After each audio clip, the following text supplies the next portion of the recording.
Good morning दोस्तों।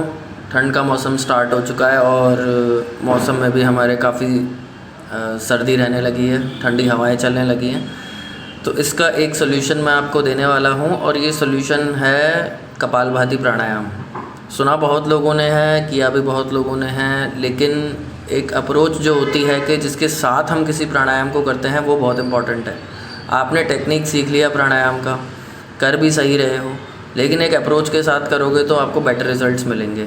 For example, जैसे हमने कपालभाति प्राणायाम करना है तो उसके लिए आपको ये जानना पड़ेगा कि कपालभाति प्राणायाम कब सहायक है, कितना सहायक है और किस मौसम में सहायक है, किस तरह से सहायक है और किस परिस्थिति में करना है।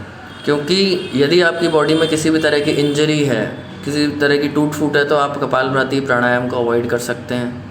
हाई ब्लड प्रेशर रहता है या हाइपरटेंशन है बहुत ज़्यादा, तो आप स्लो पेस पे करें, बहुत स्लो पेस पे करें। 2 सेकंड 3 सेकंड में एक स्ट्रोक लगाएं।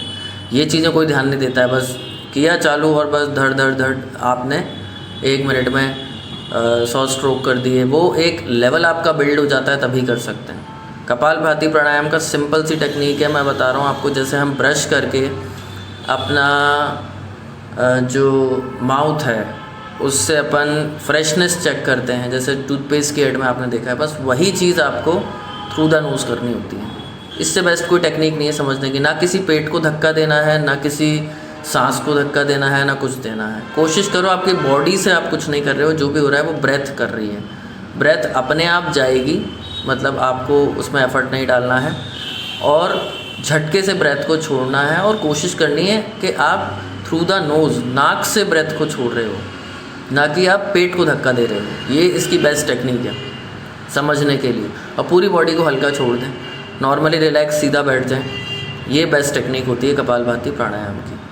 बहुत ज़्यादा आपको टेक्निकल टर्म्स में नहीं समझाया मैंने, बहुत नॉर्मली समझाया है।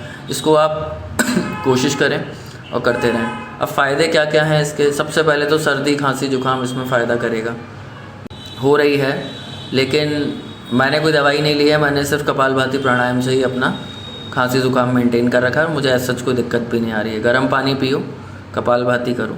दूसरी चीज़, साइनस में बहुत फ़ायदेमंद है। इसके हज़ारों फ़ायदे हैं जिसको काउंट नहीं कर सकते हैं। डाइजेशन बहुत अच्छा रहता है, बॉडी एनर्जी बिल्ड हो जाती है, आलस ख़त्म हो जाता है और फेफड़े हमारे बिल्कुल साफ़ रहते हैं।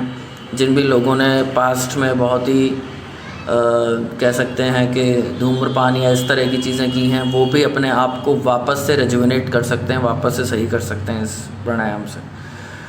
अगर आप नॉर्मल हैं, आप नॉर्मली एक्सरसाइज करते हैं, तो आप अच्छे पेस पे करिए। और अगर आप काफ़ी टाइम से नहीं कर रहे हैं एक्सरसाइज, तो धीरे धीरे 1 मिनट में, जैसे आपने 30 स्ट्रोक लिए, 40 स्ट्रोक लिए, वहाँ से धीरे धीरे बढ़ाइए। 1 मिनट में 60 स्ट्रोक कपालभाति के बहुत होते हैं। वेट लॉस में बहुत अच्छा रहता है ये। वेट गेन में भी अच्छा है, आपका डाइजेशन इंप्रूव कर देगा। आप बढ़िया खाओगे तो वेट गेन भी होगा। तो कुल मिला के सब कुछ बैलेंस होता है इससे। लेकिन ध्यान रखने वाली बात यह है कि कपालभाति प्राणायाम अगर आप करते हैं तो आप अंत में कोई रिलैक्सिंग प्राणायाम करें, क्योंकि कपालभाति प्राणायाम एक तरह से उत्तेजक है।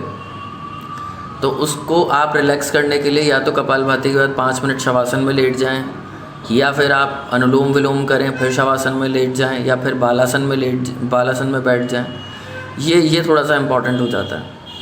ये इम्पॉर्टेंट चीज़ है जो ध्यान रखनी है, क्योंकि सिर्फ कपालभाति प्राणायाम करके आपने सोचा कि मैं ठीक हो जाऊंगा, ऐसा नहीं होता। उसके इफ़ेक्ट्स हैं, उसको भी आपको ध्यान में रखना है कि उत्तेजक है, तो हमें थोड़ा सा रिलैक्सिंग प्राणायाम में रिलैक्सिंग एक्सरसाइज करने के बाद हमारे सेशन को ख़त्म करना है।